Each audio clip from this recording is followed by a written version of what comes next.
I'll get it. I don't know. I'll figure it All out. right, everybody. Welcome to episode number 4 on Futebol No Filter. I am your host, Bruno Crack. I am with my Lampion companion, Jorge Fernandes. Jorge, how are you today? Still with some azia. Esta azia já dura 10 semanas, já está a dar cabo do estômago. 10 semanas? Então, mais 10 semanas futebolísticas, não é? 10 jogos sem ganhar, já estou quase sem estômago já. É. Mas eu acho que vou utilizar o conselho do Lage, vou ir dar uma caminhada no Sunday Rock ao pé do mar, que é para ver se a azia me vai embora também. Tá bom. Faz bem. Olha, apanha vitamin D, hein? A vitamin D, é. And we have our Lagarto friend, Steph Teixeira. Steph, how are you doing today? I'm doing actually better than George, I guess. We won today. Mas todos cagados, todos mijados. I had to change my underwear a couple of times because Passos Ferreira has actually played a very good game, but we'll talk about it. And but I'm feeling better. We got 3 points. So for a Sportingista, it's always better. But that's it. Back to you, Bruno. Pronto. Então, Jorge, já sabes, your team played first this past week. I know that you didn't have the best result. I know you must be very frustrated. I'm gonna quickly run the scores so far for this week that have been played. Gil Vicente 1, Famalicão 3. Big win for Famalicão. Setúbal 2, Santa Clara 2. Portimonense 2, Benfica 2. Porto Edges Marítimo 1-0. Belenenses and Vitória Sport Clube 1-1. Tondela 2, Aves 0. I believe now Aves is officially dropping. Is that right? I think they officially dropped. Okay. Sporting 1, Passos Ferreira 0. And then we have one more game left, which is going to be Boa Vista at Sporting Braga. Do you want to read the 2 lineups, George? I will. So for Portimonense, we have Ganda on goal, Fossignolo, Rocha, Henrique, right fullback. I don't have the name here. For whatever reason, it's not showing. It's number 6. In the midfield, Fernandes, Sá, Júnior. Up front, Tabata, Vasté e Clemente. E para a equipa dos iniciados do Benfica, Vlaco Dimos, Alex Grimaldo, Jardel, Ruben Dias, André Almeida, Frank Servi, finally, Tarabata, Wiggle, Pizzi, Rafa Silva, Vinicius. So that was our lineups for on Wednesday. All right, so first half, you guys came out rocking. And then it seemed like it was done and dusted. I was watching it. I saw the result, 2-0. I was like, Portimonense doesn't have enough to come back. I did the same thing. After the 2-0, after the first half, I went outside and played with the kids in the trampoline. I came back 20 minutes later and it was 2-2. And I said, what the hell is this?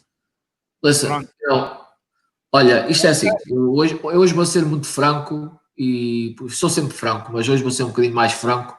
And I know that a lot of my Benfiquista friends are not going to like it, but that's too bad. I'm not over here to sugarcoat anything.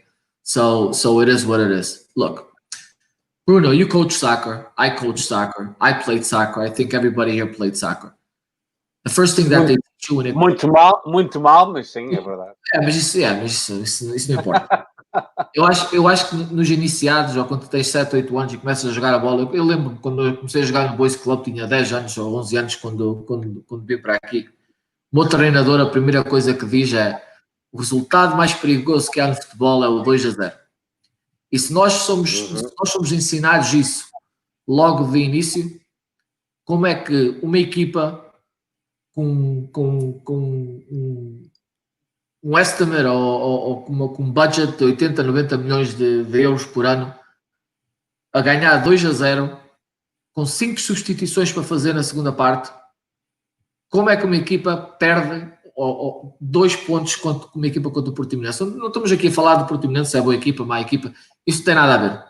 Não estamos a falar se as equipas estão cansadas, isto e aquilo, porque o Portimonense também está cansado, não é? Se nós vamos já olhar para a qualidade, o Benfica tem sempre mais qualidade que o Portimonense.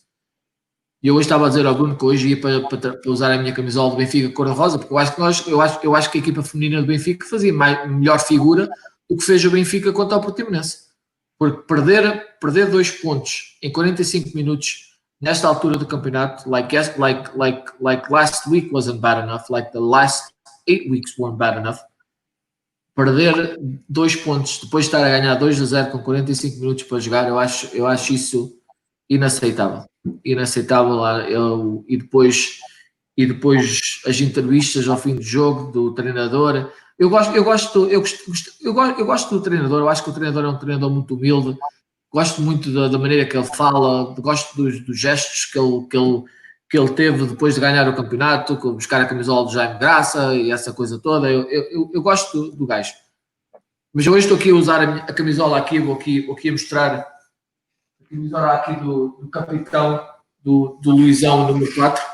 Eu acho que neste momento no Benfica falta uma voz de autoridade, falta alguém a gritar com os jogadores, falta alguma coisa, porque a equipa não tem reação. Falta leadership. Falta leadership, não tem reação. E depois outra coisa, depois nós podemos falar ainda de coisas ainda mais graves, já que eu pergunto assim, em qualquer outra equipa, eu acho que no Portimonense, vamos falar no Portimonense porque o Benfica jogou contra o Portimonense. Se o Portimonense andasse 10 jogos sem ganhar, o treinador do Portimonense ainda seria treinador do Portimonense? That's a good question. That's a very good question. Então é assim, se não... But you're still fighting for the title, though. Mas isso não importa. Isso para mim não importa. O Barcelona também estava em primeiro lugar, ou estava a 1 ou 2 pontos do Real Madrid, e o treinador também foi passear. Portanto, isso não tem nada a ver. Agora o futebol, não estão a jogar futebol, não jogam futebol. E não é que não jogam futebol, é que não há coração, não há. E a mim, eu ver o Benfica a empatar 2-2 no Portimonense depois de estar a ganhar 2-0, e quando me metem as câmaras lá para cima, para os camarotes, e eu vejo o Samaris vestido a civil, eu não compreendo. Eu não compreendo como um jogador como o Samaris. So you think that he's a guy that should be on the field? Bruno, neste momento não há coração, não há leadership. Eu acho que o ano passado o Benfica também estava 7 ou 8 pontos atrás, e depois quem é que entrou? Depois para o meio campo? É o Samaris. Recuperámos com o Samaris. Não estou a falar da qualidade. Pode haver jogadores que joguem melhor, ok, mas chega a um ponto. Não é que chega a um ponto. Eu acho que também isso no futebol nós sabemos que o jogo, a maior parte do jogo é mental, nem é tanto a parte técnica nem nada. Chega a um ponto que tu tens que querer a bola mais que a outra equipa. Tu tens que querer jogar. Tens que querer jogar. E neste momento não há ninguém naquela. Até o Ruben Dias, desde que começou a namorar com o modelo, acho, e agora deixou o cabelo crescer, parece lá o não sei quem é que ele. Nem ele grita com ninguém. Aquilo parecem só cordeiros lá, aquilo só falta lá o pastor lá dentro do campo. I'm gonna tell you why. Ele não anda com uma portista. A portista está-lhe foder, hein? Não, mas é verdade. Ninguém grita, ninguém faz nada. Olha, fez uma coisa bem. A semana passada eu pedi para pôr o Samari, como é que o Sérvio, um jogador como o Sérvio está no banco nesta altura do campeonato. E o Samaris é a mesma coisa. Ele insiste no alemão. Eu não sei o que é que vem no alemão. Não, eu não beijo nada no alemão. Não beijo no alemão. Não beijo, não entendo como é que se joga ainda só com um avançado. Eu não entendo. Mas agora, falta atitude na equipa. Não há ninguém lá que os meta a andar, nem dentro do campo, nem no banco e muito menos lá em cima. Eu acho que o Benfica neste momento precisa de uma mudança radical, porque eu não entendo, não estou a entender a política, não entendo como é que estamos já 10 jogos sem ganhar e está tudo normal. Fomos dar uma caminhada, ver o mar, falámos e está tudo sob controle. Não entendo. Estou perdido. E eu sei que tu és portista e tudo, mas vai ser o segundo campeonato que nós vamos dar ao Porto e uma equipa já se diz. Nothing is decided yet. I mean, like I said, I think it's going to take these next 3 or 4 games, whoever loses the most amount of points, and we'll get to the Porto game in a second. So, I know how you're feeling. You're feeling right now what I felt last week. We just gave the title away. I don't think that it's going to be like that yet. I think that there's still a lot of games to play. So, I mean, there's a lot of games to play, but like I said, this is not a 1 game or a 2 game thing. This is before this happened, there was 8 games that we didn't win in a row. We haven't won in 10 straight games. So, a team that like Benfica, you can't be you cannot win in 10 games. It's just not acceptable. So right now, these last 2 weeks, okay, it's COVID-19. We've been out for 3 months, but what happened the other 8 games? What happened the other 8 games? So something has to change, and it's the attitude. It's the attitude not only of the squad, but it's the attitude in the bench. It's the attitude up top. And like I said, we're going to give away the championship to a team that has good players, but it's a team that has their own issues. It's a team that's bankrupt. And we're going to give away the second title, the two titles that Porto's won. If they win this year, which I think the way we're playing, I don't think we have a chance. We're going to be giving the titles away. We're going to be giving the titles away because it's titles that we shouldn't have lost. We shouldn't have lost, and something has to be done. Bruno Lage did a good job last year. You turn around and you give him 4 years of contract when he's still under contract for a year or 2 more. Now you want to fire him. Now you can't fire him. You see the beijas entrevistas no Record. O presidente diz não, ele vai ser o treinador até ele querer. Só se ele querer ir embora. Querer ir embora? Mas que o homem vai virar as costas a 4 anos de contrato. Nós estamos aqui a brincar aos Cowboys, ok? I don't understand. I don't understand. I don't get it. On that note, I'm going to pass the ball over to Steph. Steph, go ahead. Yeah, I'll be more clinical because since I'm not a Benfica fan, I'm just going to basically give my point of view. I think the first half Benfica did not dominate. Portimonense was against the ropes, and I thought it was uma goleada. I really thought so. I thought Benfica was going to win easily. And they were playing on a 4-4-2. Portimonense, they were playing a 4-2-3-1. But one thing caught my attention. Portimonense, they have a good coach, a coach with lots of experience. Paul Serge. He's been around.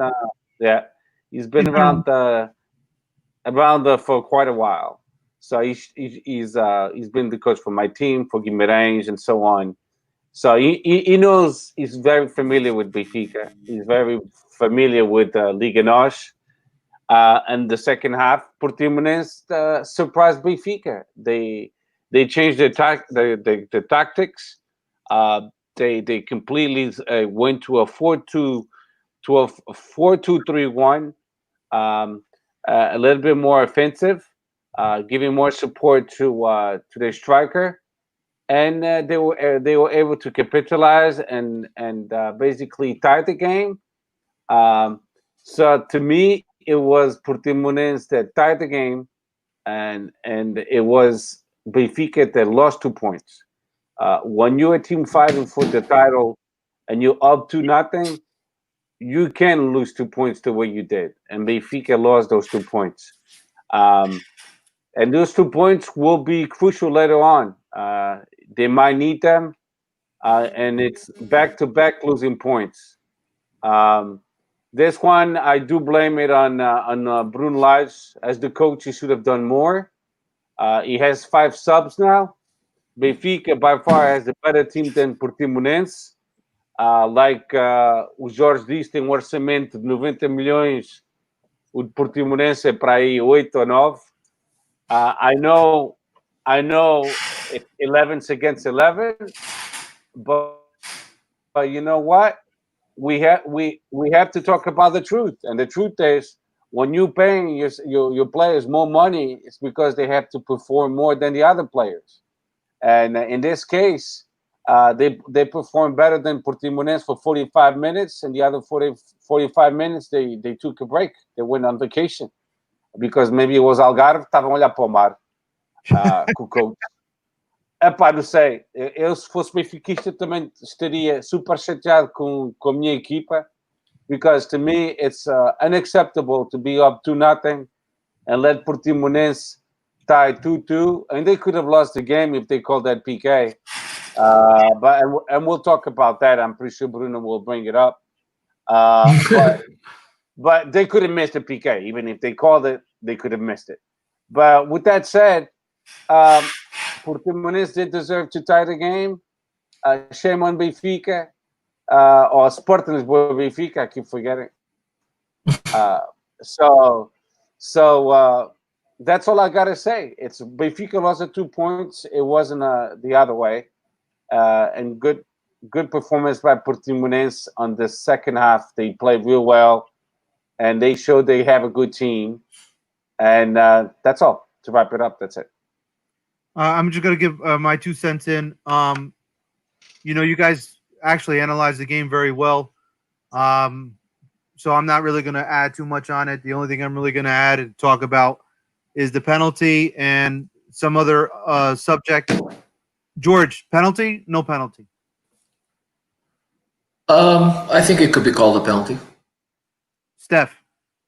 I think so too. I mean, after seeing the replays, and that's what bothers me, because now you have the VAR. They have how many cameras? 150. Pronto, eu estava a exagerar, claro. They have 22 cameras. That's what they're supposed to have. Officially. And they still said no PK, but then you listen to o Juiz Final on Sport TV, you listen to Record a Bola, and they say it's a PK. And then you listen to Brazilian commentators that are completely neutral. They have nothing to do with favoritism, and they said it was a penalty, and they called the referee, quote unquote, fraco. Fraco. Fraco. And I don't get it. I don't see to tell you the truth, I don't see the benefit of the APAF not calling what's so obvious. If it's a PK, just call the goddamn PK. And we'll talk about Sporting and Paços Ferreira because they had the 2 PKs. Because you had your own there too, yes. But yeah. So just call. I don't get the APAF. What do you have to benefit in getting all this negativity feedback from A, B, C, D, and Z? Just call a PK. Now you have the tools, so call it. You're putting a lot of pressure on your referees for nothing. And then, of course, you have people like Bruno, a corrupção. O padre Bruno. Bruno Esteves estava em ação. But that's who's to blame for this one? É a PAF. É os árbitros de merda que lá tem. Because they have 22 cameras, they're able to see every angle, and they still fuck up the call. But Steph, just to say something about what you're saying, yes, a PAF is At full, 100% agreed. The problem now is, Porto came out and they complained about it. And what does a PAF do? They're going to put un processo no Porto. Why? Because they don't like being criticized for the shitty work that they do? Who from Porto complain? Huh? Who from Porto complain? O Porto Canal, os Dragões Diário. They all came out mas um processo não pode ser aberto se nenhum dirigente falou. Yeah, o diretor... Porto Canal é do clube. Eles tentam lá separar a coisa, mas é do clube mesmo. Diretor de comunicação do Porto é o Francisco J. Marques. E ele falou na terça-feira e já meteram um processo em cima do homem. Pá, mas falou bem e o homem, ele é um craque nos processos. Falou bem. Ele é um craque. Falou bem, but you know what happened? Now he's got another process on him, so we're going to suspend another 60 days, 90 days like the last time. The guy can't talk. But that's the problem. The problem is, like you said, he has another one. The problem is that he talks too much. No, but you have to complain about this because it's systematically. Somebody else should have done it. I think it's systematic with all the clubs. Okay, well, it's going to keep on going back between Porto and Benfica all season long. We know that. The problem is that when Benfica does it, there's no diretor de comunicação. It's someone else. It's someone that is behind El Diário da Zaga, whatever you guys call it, and they don't know who that is. Put your phone away. No, I'm looking at. There's something else I want to bring up. Oh, shut. The other thing that I want to bring up is this. So we saw 7 minutes of stoppage time, and they played, I believe, 9 minutes and 42 seconds. But they explained why there was the additional minutes. Hold on, I'm gonna get to this. Só nos últimos 7 jogos, o SLB teve 50 e 30 minutos de tempo de compensação acumulado.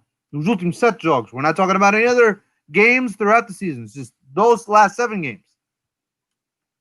Are we going to have an extra game, a jornada 35 para o Benfica? E é contra quem? O Aves? Como é que é? Ouve lá. Olha, eu nem sou benfiquista, mas um portista que já jogou quase 15 minutos de tempo extra a falar sobre isso. Let me ask you something. What about if during that extra time... Portimonense marca. Pois. E depois jogava-se até... Já ficava contente. Não, mas sabes uma coisa? Não, mas sabes uma coisa? It goes both ways. Steph, hold on. Não, peraí, Jorge. It goes both ways, Bruno. The 7 minutes, it could have been a good thing for Benfica, or it could have been a bad thing for Benfica. Because he gave 7 minutes to both teams. And I'm not even Benfiquista, but sometimes you miss a point that sometimes it's good, sometimes it's bad. We'll talk about Porto Marítimo. It was 4 minutes, wasn't it? But you Portisians... Yeah, you Portisians, you must have been like, 4 minutos é muito. Steph, sabes que... Mas se estivessem a perder, também queria 7. Não. This game is taking forever. Não, mas espera aí, deixa-me só dizer uma coisa, eu vou ser rápido. Quantos minutos é que são? 50 e quê? 50.30. 50.30 minutos, ok. Olha, eu só vou dizer uma coisa aqui sobre isso. Isso aí ainda é muito menos do que o recorde mundial de tempo extra. Porque se tu te lembras bem, o recorde, espera aí, o recorde mundial de tempo extra foi o Estoril Porto, onde o Porto está a perder 1-0 e depois são 3 meses que ainda dá para mandar o e-mail com os pagamentos e essas coisas todas, né? E depois chegam lá para jogar a segunda parte e parecem que estão todos os jogadores do Estoril estão todos passados para o lado, não? I'm going to ask you this question that I ask every Benfiquista about that game. How many substitutions? Espera. Hold on a second. Não, então tem que Let me fazer uma talk. pergunta. Não é só but tu I'm fazer asking him perguntas, first. olha, caralho. Let me ask him a question because he talked about the Estoril Porto from a couple of seasons ago. With you knowing what happened at halftime in that game, would you take your kids to that bancada the next day? But they checked the bancada. The bancada was fine a few days after that. No, it wasn't. They found. Remember, go back in history. They looked at the paperwork, and it said the city of Estoril did not approve that bancada should have been built there. And then somewhere along the lines, after a new administration came in the city of Estoril, then they approved it.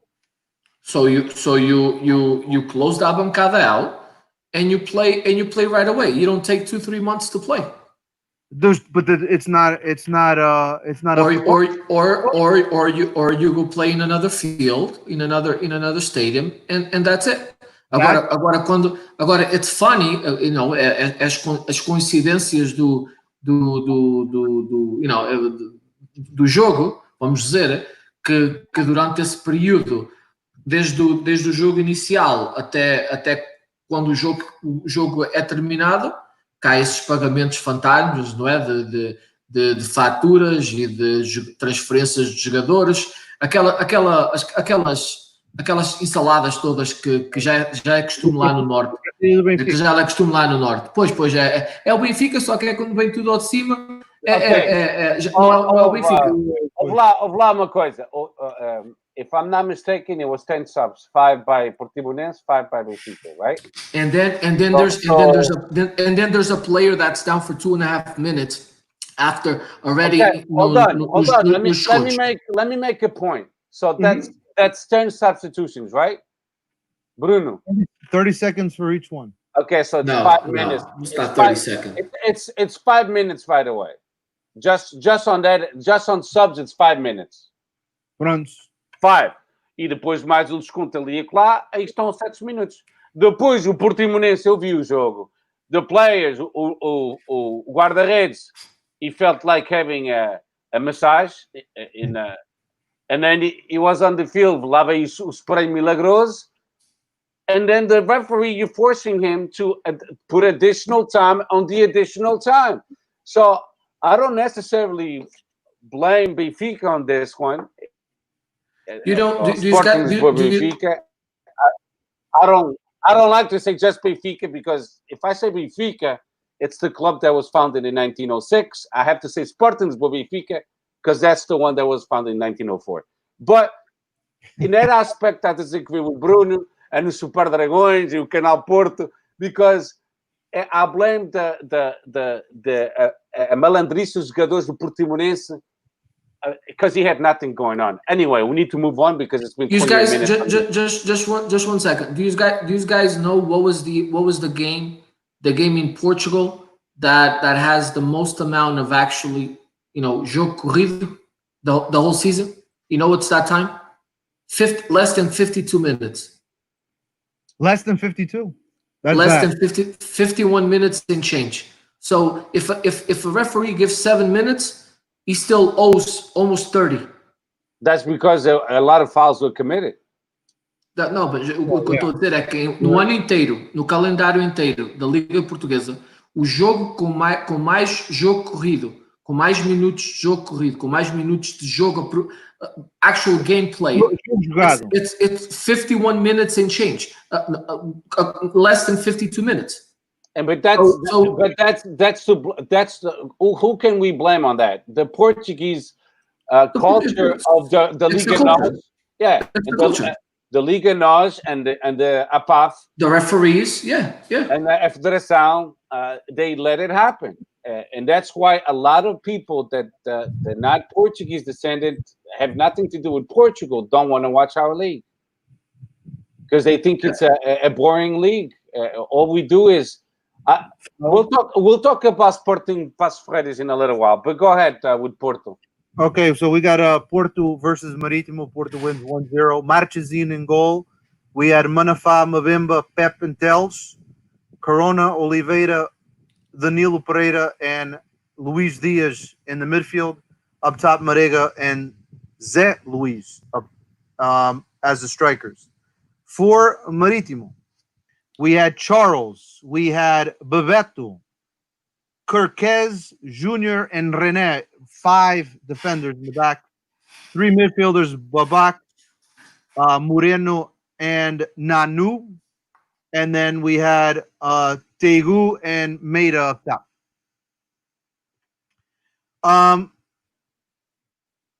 I have to say this was probably one of the we got lucky with the first goal. Let's stay by that. Corona just turns around and shoots. But I did not like the way Porto played. I really didn't like the way Porto played in the second half. First half, we looked somewhat motivated. We seemed like we started managing the game more based on the result. Maritimo's strategy obviously changed right away. They had to open up a little bit more, but they did continue to play in the 5-3-2. I've said this before, and I'll say this again. Porto and Benfica are going to run into a lot of teams that are going to be playing in a 5-3-2 going until the end of the season. And it's not going to stop, and they have to figure it out how to play better. I don't like the way Porto's been playing for the last 2 games. Danilo and Sergio Oliveira don't seem like they're compatible in the middle, especially in this system. Danilo doesn't look comfortable. Danilo doesn't know how to build. Danilo doesn't look motivated to play. It seems like his head is somewhere else. Sergio Oliveira is the only guy that's supposed to be somewhat creative. He's not creative enough. I think he's a guy that's kind of just going through the motions. We need something else in the middle. I don't care what he's done in the past. What he's done in the past, he's done in the past. It's what you're doing for him now, and he's not producing now. Yes, he got a shot off. He got a couple of passes off. Tudo muito lindo. At the end of the day, it's not productive enough. The only guy that was kind of pushing the team forward was Corona and Alex Telles. Alex Telles, by the 60th minute, Del Berro, physically, couldn't do it. Corona's been the one that's been carrying the team. Obviously, he scored 2 goals in the last 2 games since we restarted. Zé Luis and Marega is a guy that can probably play maybe 20, 25 minutes. He's playing 70, 75 minutes, and I don't understand why. He just doesn't seem like he's motivated to play. Zé Luis, let's just call him a signing that's a bust. I don't know what's going on with Porto. Very similar to what George said about Bruno Lage.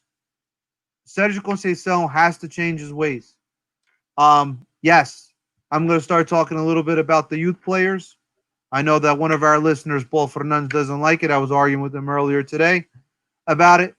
You got to implement someone that's going to give you a spark. I don't care if he's 18 or 38. If he's going to give you a spark, that's what you need because you're playing so poorly. Midfield is horrible right now, and we need something different. Immediately when Fabio Vieira came in, he did more in 15 minutes than probably majority of the guys that were on the field for the 90 minutes. He didn't miss a pass. He was hitting them short, medium, long. He was taking shots. He had a cross that was almost scored on the corner. I mean, this is a kid that needs to play. He's a creative player. He's a guy that can go from middle, forward, fast. He's a guy that plays quick. We don't have that. Sergio Oliveira is too slow on the ball. Danilo, very slow on the ball. Danilo made 1 pass forward, and it was intercepted. The other passes that he made, sideways, backwards. Sideways, backwards. Very similar to Weigl from Benfica. Sideways, backwards. Excellent passing percentage. It's all sideways and backwards. He's not doing anything productive. Right now, I think that this is something that the midfield needs to change. A kid like Vitinha could come in and change the game. Alvaro could come in and change the game. These are kids that are motivated to play. They want to show what they're worth, and they're not getting the time. I have to deal with Marega every week, and Suarez, and Zé Luis, and Danilo, and Sergio Oliveira, and they're not doing anything. I'm sorry, they're not. Second half was dismal. Alex Telles gets the second yellow, and all of a sudden, Marítimo's on top of Porto for the last 30 minutes. Steph, take it away. Yeah, so I'm not going to take too long on this, but it was a phenomenal goal, beautiful goal by Corona, but a lucky goal at the same time. He took advantage of the defensive of Maritim being distracted, and that's what he's paid for. He's paid to score goals like that, and he did. But like you said, Maritim played well enough to at least get a point, to get a tie from at Udragão. If not win the game, because Nanu was very dangerous. Sorry to interrupt, but I do have to say, if you look at the amount of chances created scoring-wise for both teams, I think they were tied. Epá, não estou a falar lance por lance. All I'm saying is, if Maritim scored the chances they could have won the game as well. They played well enough to at least tie, and they could have won the game. They didn't, and what matters é a bolinha que entra lá dentro. If it doesn't go in, then it doesn't go in. So, Porto won, mas foi com uma mija do carago.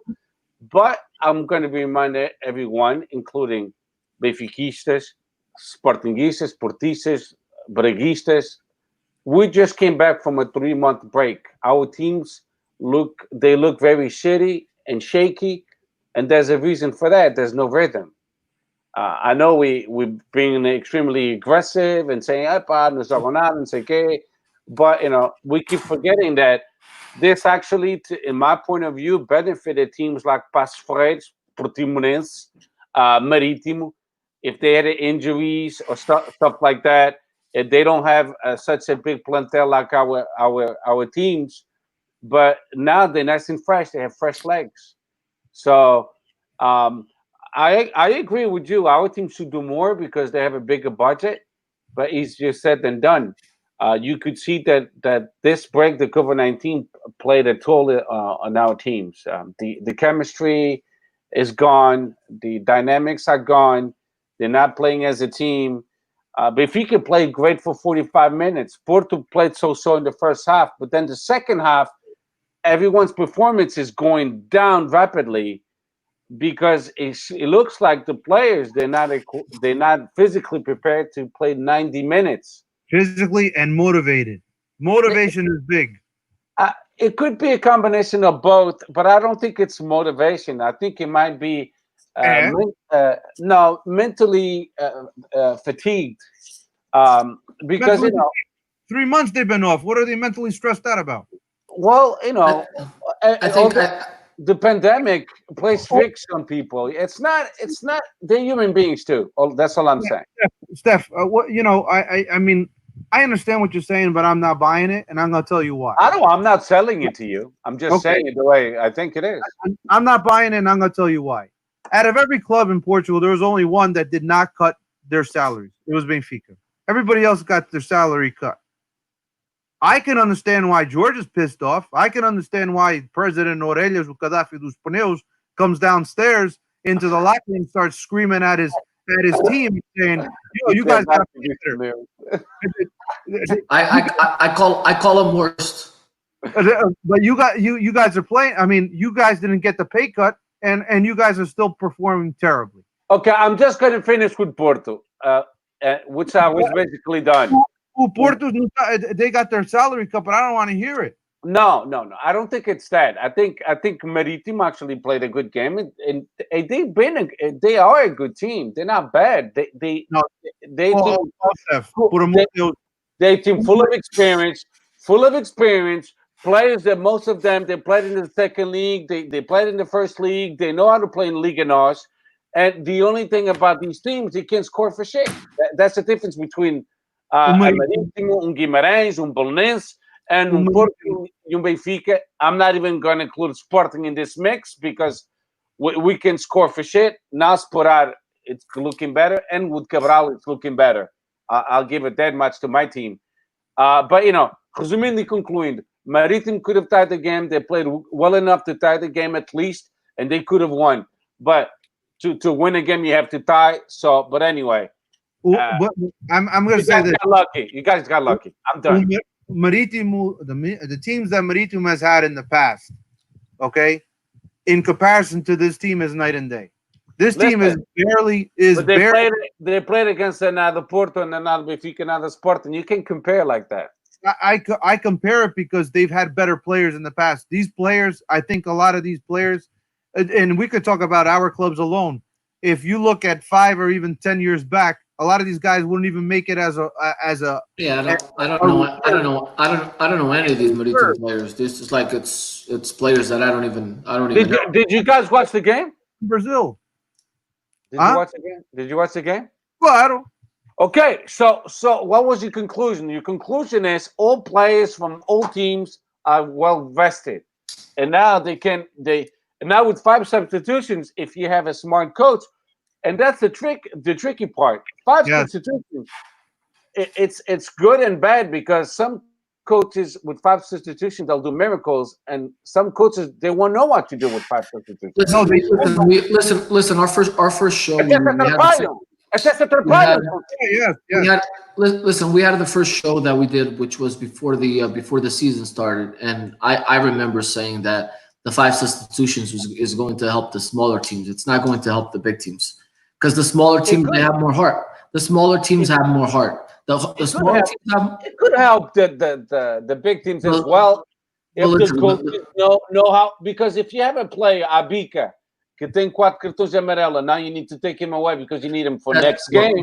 That's different. But that you're talking about strategies like that. But what I'm talking about, most of the time, especially when não resolves o jogo ao princípio, these smaller teams give the bigger teams a run for their money because of their heart, because they run, and then it gets to the second half and they're busted. Now you have 5 substitutions that, as a coach, you can change up and put 5 more players that are as motivated as the ones that were coming out. On top of that, you add the fact that there's no fans, and you add the fact that there's no pressure of Super Dragões. There's no pressure of the no-name boys. There's no pressure of the Jubileio estar a gritar lá no estádio para os jogadores: seus filhos da puta, vocês não correm, não fazem nada, and on top of that, tem jogadores nessas equipas grandes, Benfica, Sporting, Porto. They're not even Portuguese. They don't give two craps about the club. They care about that paycheck. Now on top of that, you have clubs that had to cut the salaries because of COVID-19. You have a whole bunch of things put in one mixture that, listen, at the end of the day, everybody was out for the same amount of time. If Portimonense can run, Benfica should be able to run. If Marítimo can run, Porto should be able to run. If Paços Ferreira can run, Sporting should be able to run more. The fact of the matter is, where it counts, right here, they don't have it. Não suam camisola. And that's what Bruno was saying, that get some players from the formação, get some players that need to fight for a spot in the team, especially a Porto team. I'm not throwing any jabs or anything like that. Porto is going to have to sell players. They're going to have to get to, we were talking off air, they're going to have to get players on loans. They're going to have to use more players out of the formação. Start doing it now. The players are not running. The players you have there are not running. The Benfica players are not running. Get the players from the B team. Get the players from the formação and bring them up and put them playing. Não tem coração. You don't want to run? Go home. Go sit. That's my philosophy as a coach. If you're not producing, you're sitting down. I don't care what your salary is. I don't care how many years you have in your contract. I don't care anything. You're gonna sit down. It's as a professional. I mean, I coach in college. It's a little different, but it's the same scenario. You're not producing. You got to sit. It's a lot different. It's not a little different. It's a lot different because you, as a coach, como Sérgio Conceição, he practices with them on a daily basis. So he sees things that you're not seeing. So maybe at practice they're doing phenomenal. Like, hey, you got the call. You're going to be on the starting 11, and that's why they start. Sergio, you like them more than the other. You know what Sergio Conceição is doing? Sergio Conceição needs to put players playing that at the end of the season, Porto can get around $100 million to get out of the fair play. And he's not going to and he's not going to take those players out and devalue the plantel and devalue the player when the team needs to make $100 million. Exactly. But that's a good point of view, and that's fine. Okay, can we move on to Sporting Passos Ferreira? Não, quem se interessa do Sporting, pá? Ninguém se interessa do Sporting.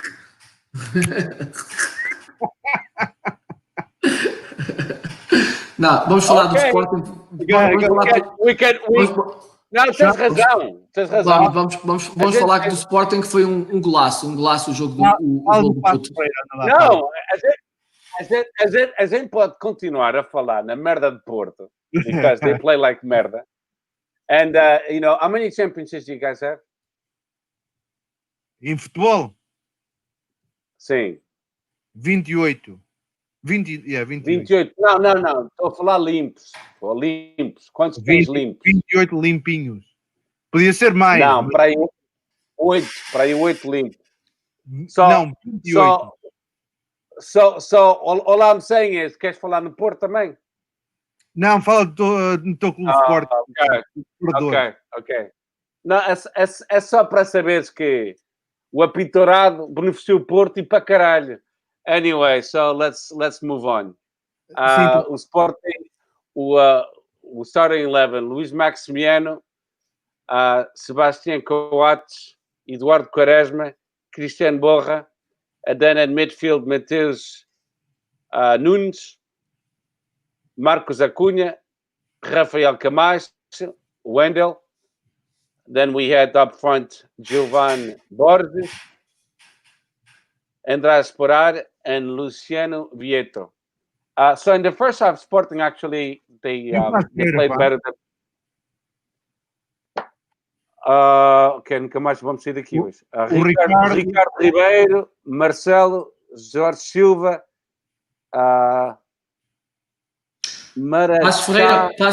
Passos Ferreira, Jorge Silva, Marcelo, Maracas, Ribuchik, no meio Rocha, Diaby, Murillo, Pedrinho, Amaral e à frente Douglas Tank. Epa, foda-se. Okay, so the first half Sporting played better than Passos Ferreira. We should have been up by 1 at least before the break. And then in the second half, it was very divided towards the end. Passos Ferreira created some great opportunities. It could have tied up the game. I'll even say they deserved to tie up the game. And they even could have won the game as well. They played enough to get out of Alvalade with 1 point at least. I was disappointed with some elements of our teams. For example, expecting much more from Luciano Vieto. He does have a unique vision, but still, it's not just good enough that alone. He did come out because of an injury. So a shoulder injury, the way he landed, it looked like a little bit painful and ugly. Great performance by Giovanni Cabral, the man of the match, and my man of the match as well. Pretty good performance by Quaresma, our young center back. Very good. Rafael Camacho, he played so. I was expecting more from him. Wendell. Are they playing in different positions? A little bit out. No, he was who? O Rafael Camacho.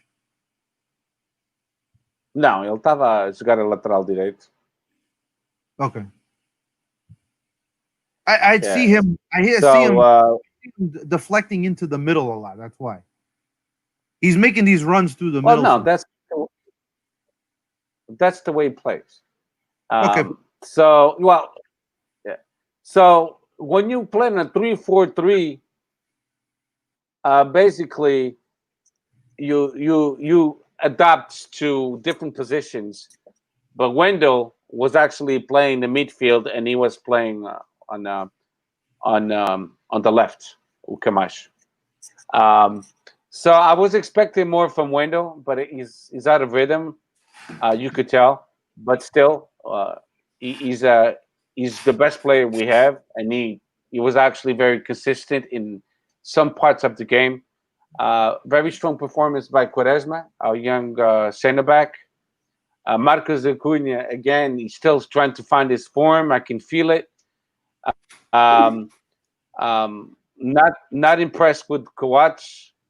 András Porar, Passo Paredes did a really good job in covering him. I didn't even see him at all. He had a couple chances. He had two, and that's it. But besides that, Sporting got lucky in winning the game. I'll take the 3 points. I'm not going to complain. But Passo Paredes did enough to actually tie the game or even win the game. Then there was one PK that o juiz final even spoke about a minute, I think it was 16 or something.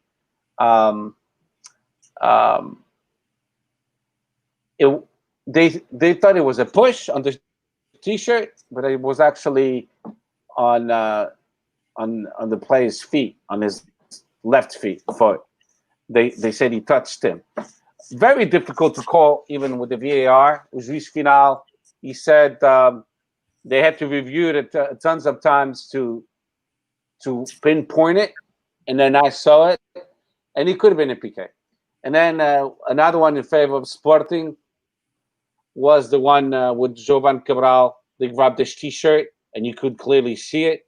That could have been called as well. And then Jovan Cabral, towards the end, he could have scored the 2-0 with that great individual play. Yeah, and then last but not least, I was a bit disappointed with Plata. Today he had a lot of playing time, and he didn't perform well at all. He lost the ball too easily. I was not impressed with him. Very strong performance by Maximiano. Much better than last time at Guimarães. Today was very, very good. He gave a lot of confidence to the defense. That's about it. I think Ruben Amorim, towards the end, I have to mention this. O Nuno Mendes, for the first time in his career, he played at Sporting, lateral esquerdo, o nosso menino. Not like that. He's giving a chance to the youth, something that you guys want. Ruben Amorim, he's doing it. So we played. He has no choice. Well, no, he has choices. He could have done like Silas, play all the plays he's got. But for what? He's reconstructing the team. And it takes time. There's some growing pains stuff. Bruno wants something for Porto, but he's not thinking about the consequences. You're fighting a title race. We out of the title race. We can afford to put all of our youth. No, you're not, because we're reconstructing it. No, I mean, you're still battling for third place. It makes no difference. Eu lá quero saber terceiro ou quarto lugar. Achas que eu quero saber? Para quê? No. I'm not medalha de bronze. I'm not trying to be funny. Third place gets you guaranteed. No, I know. In directly. Fourth place doesn't. Your preseason doesn't make any difference. It doesn't make any difference to us.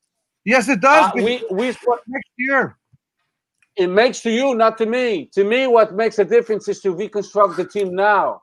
This is our preseason. Reconstruct the team now. Steph, I don't think he's thinking about reconstructing the team just now, because look, I guarantee you Quax won't be there. I guarantee you Quax won't be there next year. I guarantee you Acuna won't be there next year, and he's still playing. They won't be there. They won't be there. But you can't change the whole team, buddy. But he's done some major changes. You have to keep Acuna. That's our best lateral esquerdo, and you have to keep Coates, o nosso melhor central. You have to keep those, even if we sell them later. But what he's done so far, I mean, you look at the formação Sporting. He played with Jovan Cabral, da Academia, Camacho, we just got him back from Liverpool, but he's basically from the Academy, a young player with 20 years old. O Quaresma, 20 years old. O Matheus Nunes, e lançou o Nuno Mendes hoje. Okay. The only player I didn't like to see was Eduardo. Extremely slow. I mean, what a turtle. I don't know why he put Eduardo. It bothers me. Eduardo is not even good for Belenenses. I don't think Belenenses wants him back. He came from Belenenses, give it back for free. Mas pronto, é o que eu tinha a dizer. Vai nada. George, go ahead. No, I mean it's You're too look. distracted. I'm not distracted. I'm looking at the stats. I'm looking at the stats for the game. So Sporting had a little bit more possession than Paços Ferreira, 56-44. Shots on target, Paços Ferreira had more, 4-2. Shots, Paços Ferreira had 10, Sporting had 7. So I think it was an even game. I think like you said, I think Paços Ferreira could have come out of the WC with at least a point. So a Fábrica do Tile. But I think Sporting got lucky. I think they scored, and it was the same thing I was going to say about Porto. Porto scored a very early goal, and it helped them manage the game. If when you go a long time at 0-0, especially now coming back, I think it can create some other issues. But with Sporting, listen, Sporting is doing the right thing. They have a brand new coach. They're not going to have the power to go out and buy many new players, and the players that they are going to get, it's not going to be very crazy expensive players. So they're going to have to go back to the Formação and it doesn't matter. It doesn't matter if you buy crazy expensive players. You just put one for 20 million in faz piece. Exactly. You gotta know who you're buying.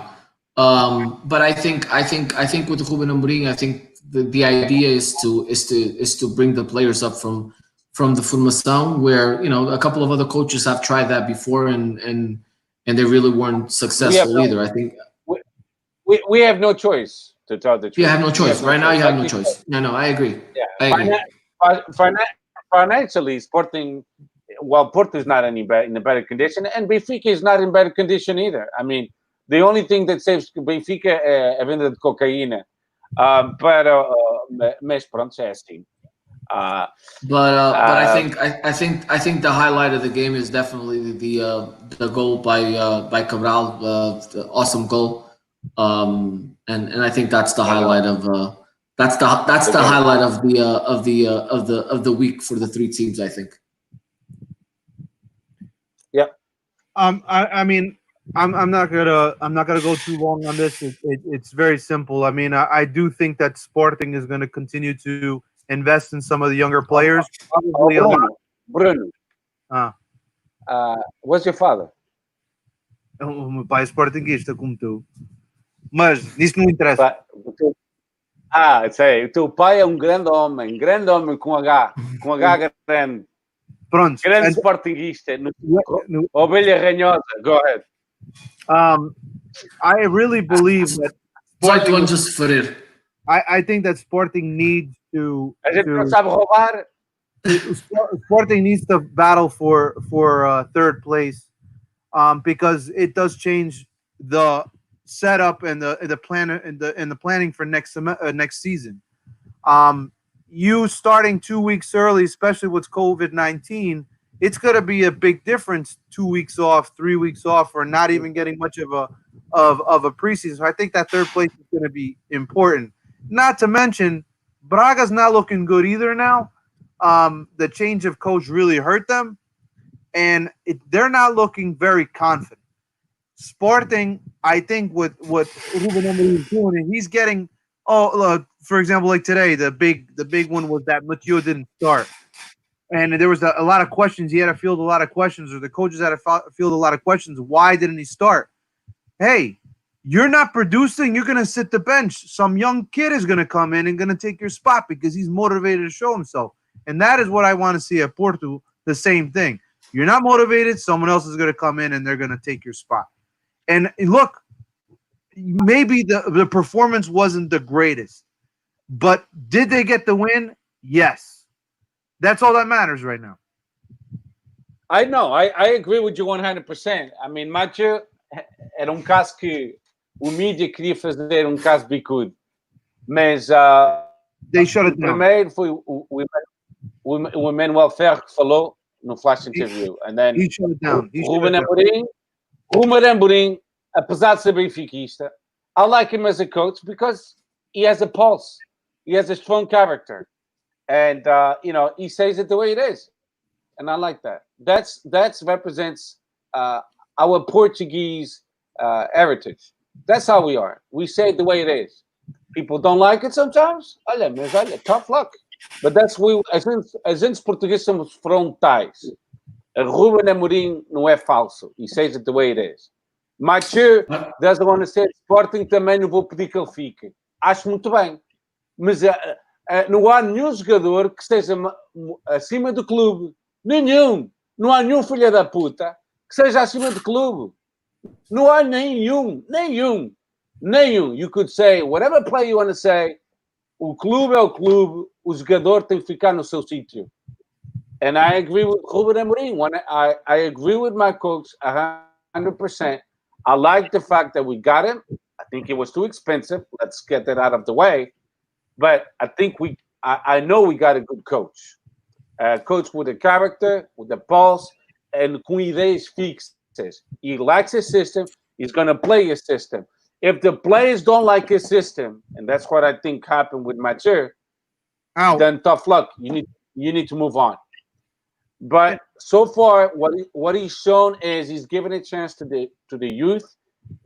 When you play your young players, expect some growing pains, because now you're not going to be a jerk off and throw them under the bus and say, "Oh, o Quaresma não jogou merda nenhuma." You can expect fruits right away. It takes time. O Maximiano, when he made the mistake, I was pissed, but I understood because he comes from the academy and he's still gaining experience, and it's with those mistakes that he will become better. Look at today's performance by Maximiano. I don't know if you guys watched the game.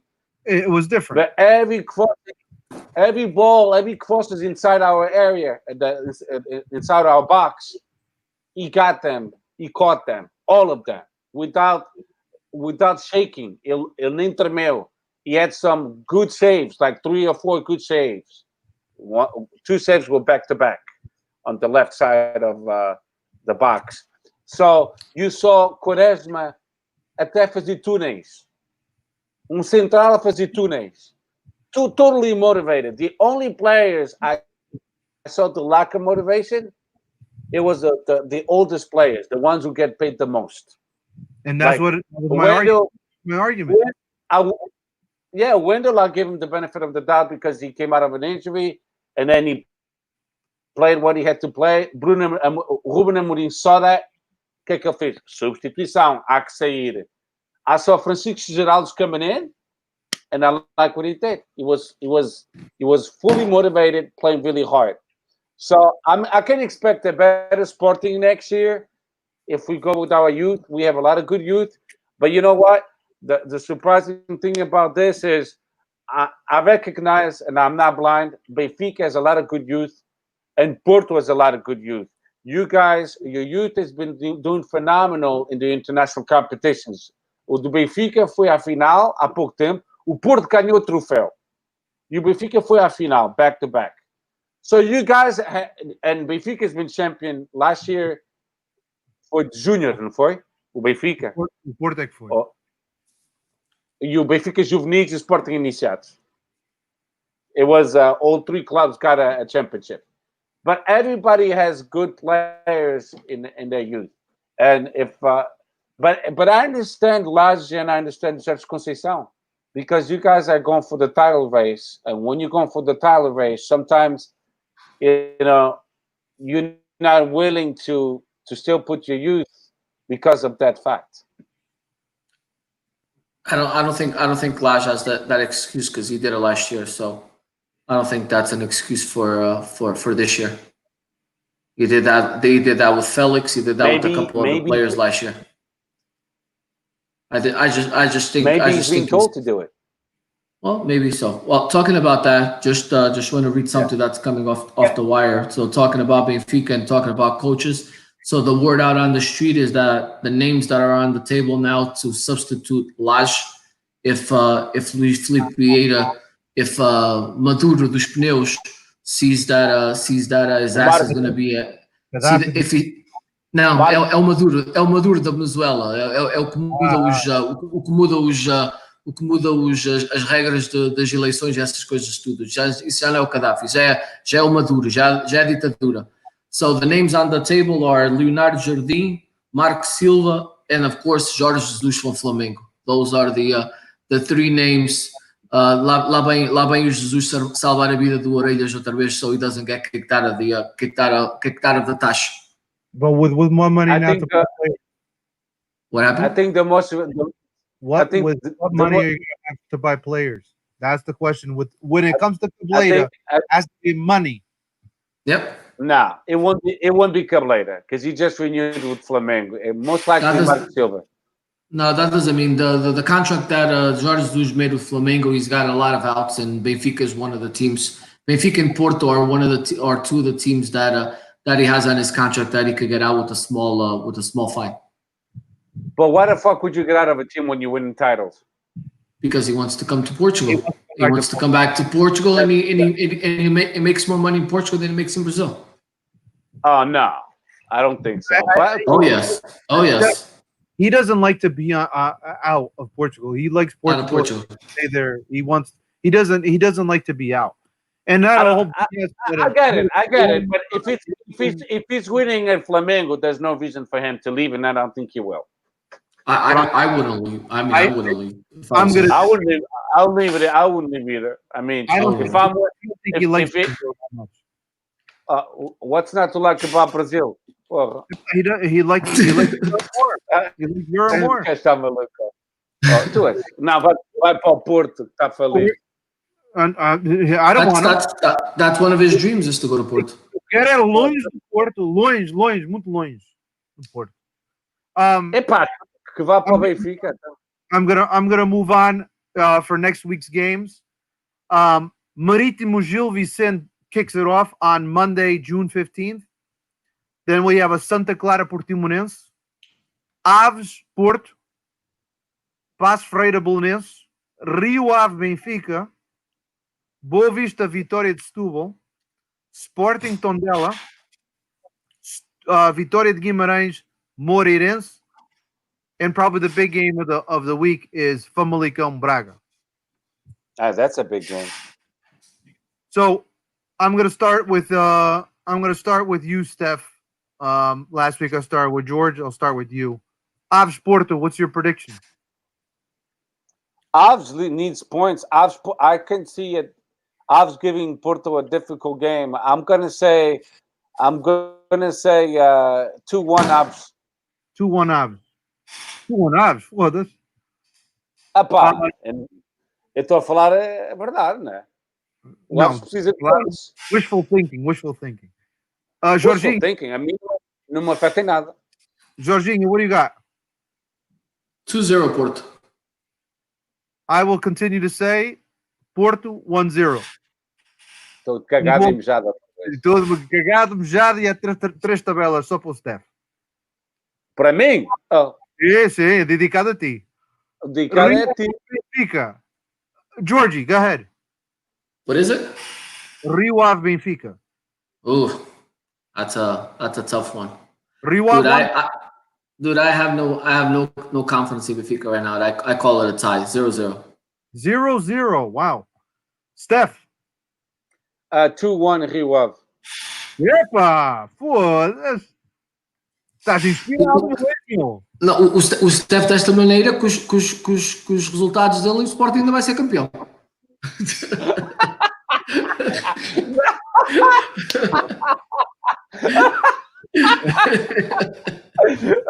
Jorge, eu espero, caralho.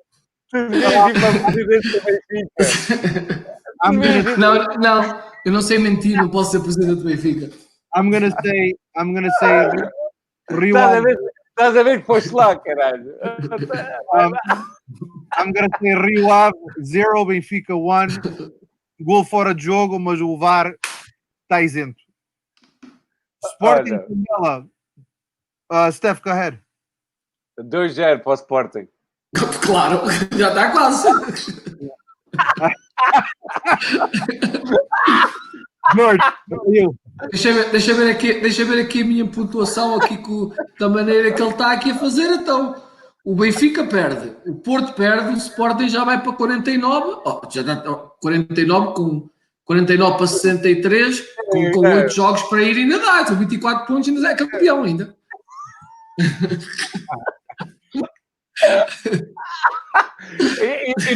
You know why I'm laughing, because we all know it's impossible. But nunca sabe. It was a good laugh. It was a good laugh. Sporting Tondela, Georgie. Sporting Tondela. Em Tondela, eu. Não, em Alvalade. É a Lava? Yeah. Back to back. Oh, back to back.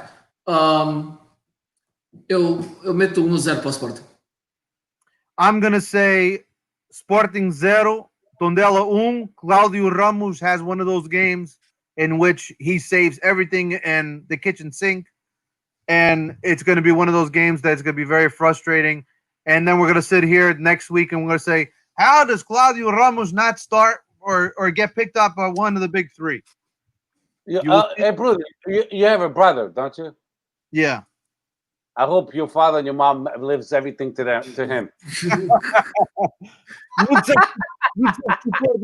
Agora olha. All right. Oh, I'm cagging this out. Do we have any social media, guys?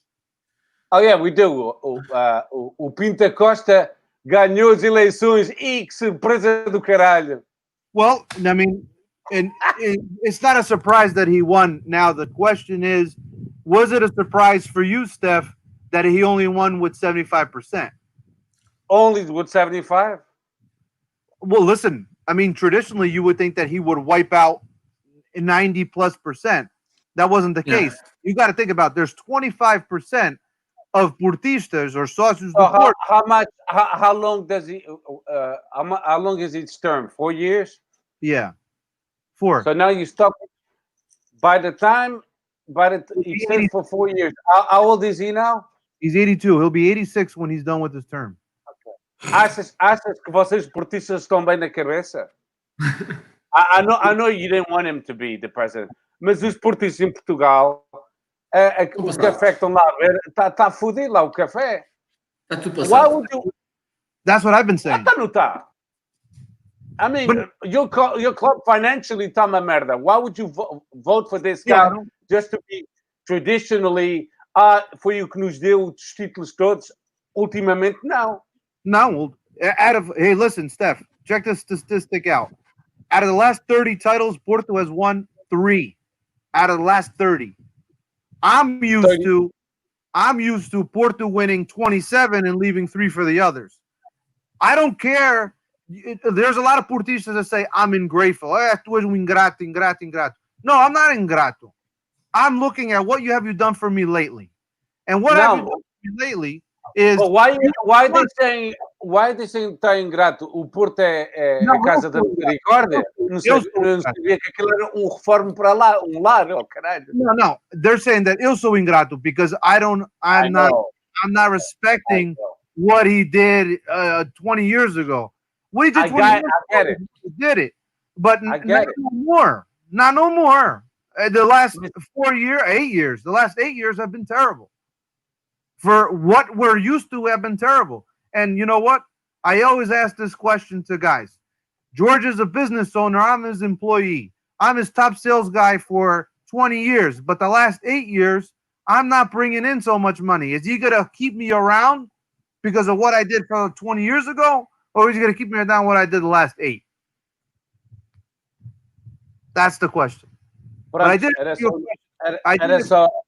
Era só o que eu queria dizer. Vocês ficaram com o vosso presidente querido. But I asked you a question. Were you surprised that it was 75%, or do you think it was going to be by a bigger margin?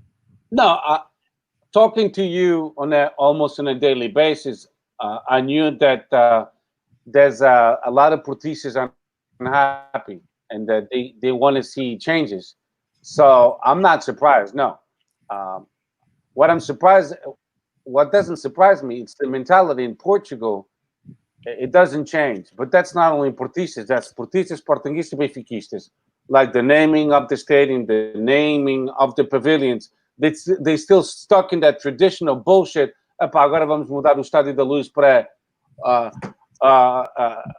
o State Farm. Ou vamos mudar o Estádio de Alvalade para o Prudential. Oh my God, what are you, not? Oh, we want money. What are you kidding me?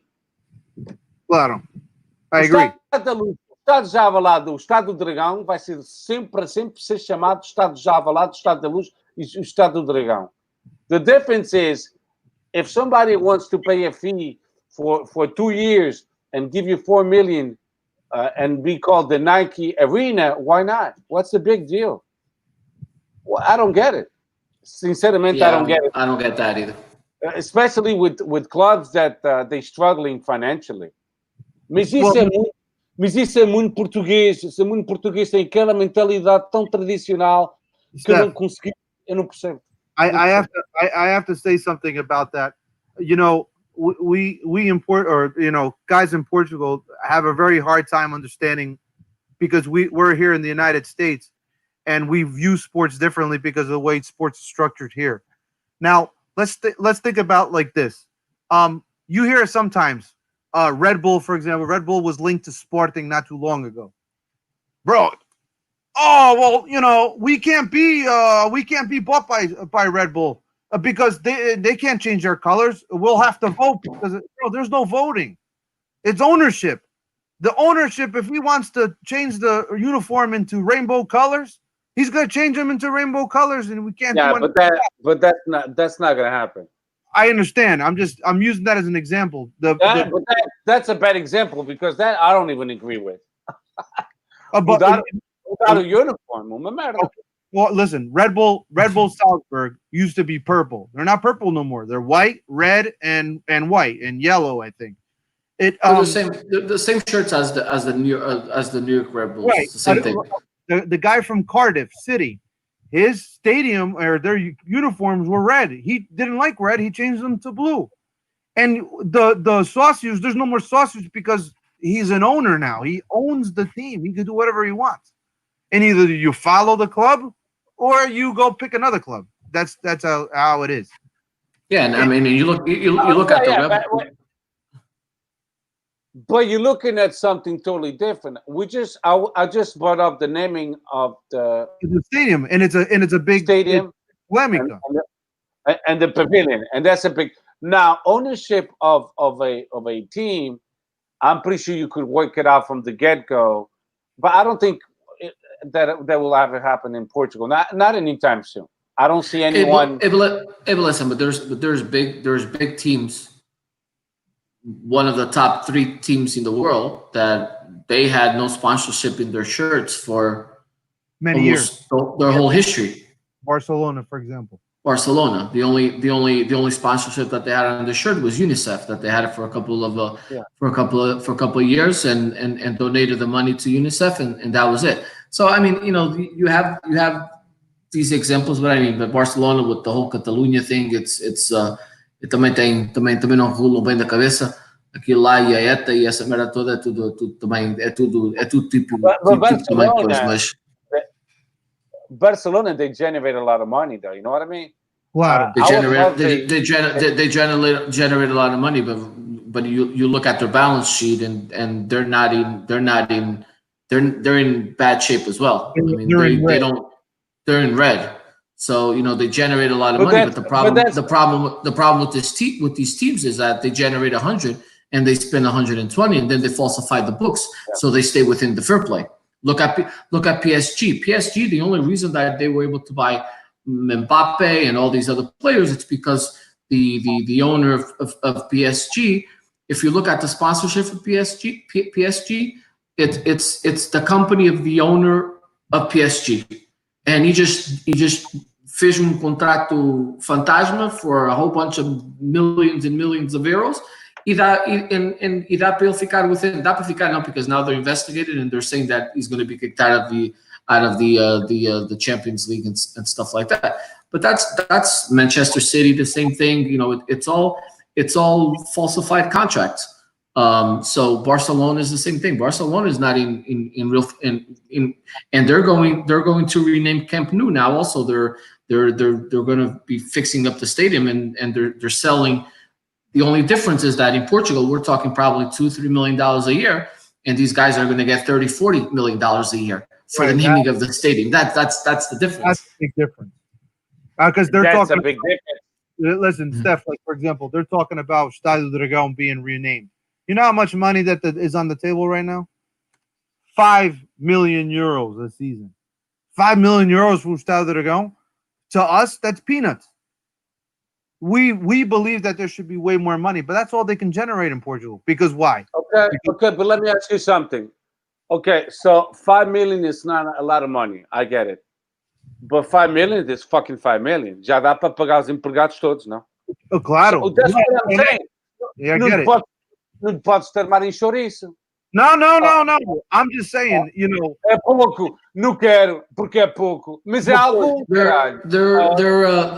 To give you an idea, Barcelona, I think the whole, I might be a little missing on the numbers, but I think the whole obra to redo the new camp or Camp Nou, whatever they call it over there.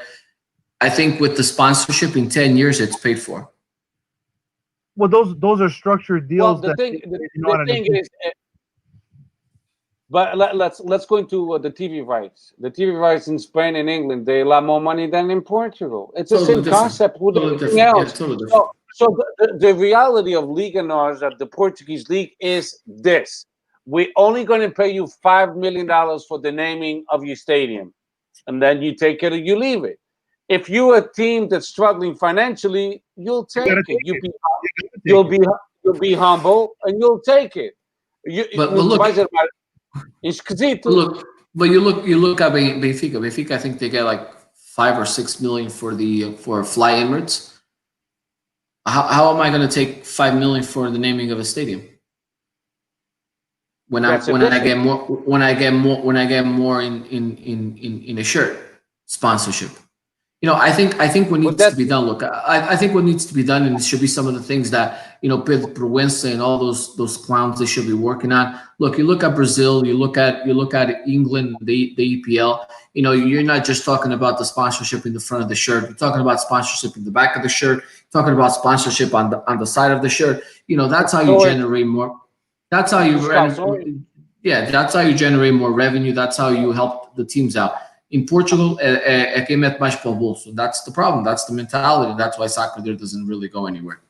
And then to aggravate the whole situation, when you have Tondela Sporting on Tondela Benfica, or Tondela Porto, they increase the prices to 40 euros per ticket. In Portugal, that's a lot of money. I mean, when you ask a fan to pay 40 euros for a ticket to watch a game, it's a lot of money. Hey, listen, I have a comment. I have a comment here on YouTube. Mace's Place. He's asking, George, does Benfica write ghost contracts? Mace's Place, can you elaborate a little bit what you mean with ghost contracts? And I'll gladly respond to your question. Yeah, I'm not sure. That'll be for the next podcast. That'll be for the next podcast. We already at 1 hour and 23 minutes. Pronto. Unless he answers before we get off the air, we would gladly answer. Other than that, tem que esperar for next week. Any closing comments, George, before we head off the air? No, I mean, no closing comments. I mean, I said everything I needed to say at the beginning. I think I think in general, tá a deixar muito a desejar, the soccer being practiced by all clubs, especially the big clubs. I think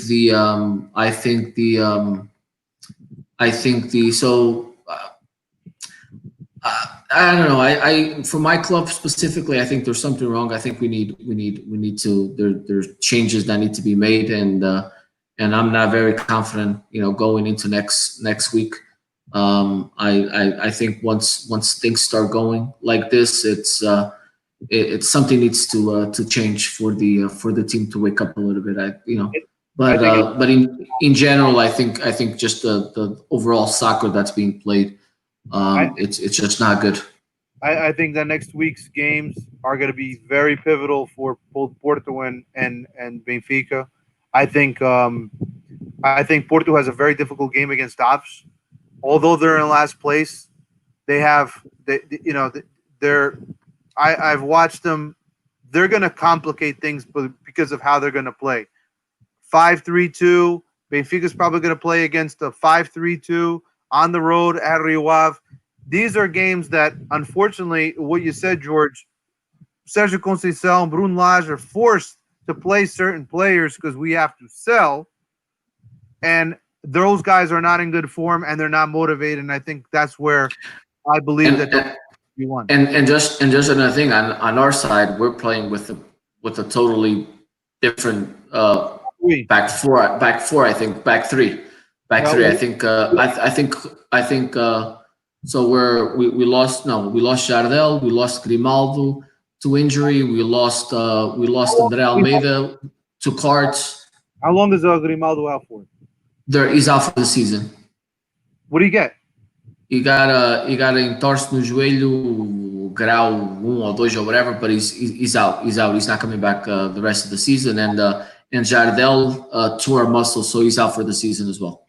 Okay, so. And just so you know, for our listeners that don't know, Manafá is going to be out for Porto on yellow cards, 5th yellow picked up, and Alex Telles will have to be sitting out as well because of the double yellow that he saw. So Porto is going to have a makeshift back line as well. Let's see who he starts, who he plays. It's going to be very interesting because we don't have any left backs going into this week. Steph, go right ahead. Closing comments, please. Okay, so thank you to James Hilario for this T-shirt. I just got it yesterday. Thank you, buddy. Don't know if you're watching or if you'll be watching the podcast. And last but not least, I'm very happy with Ruben Amorim in playing our youth and beginning the reconstruction phase now, because this is our preseason beginning.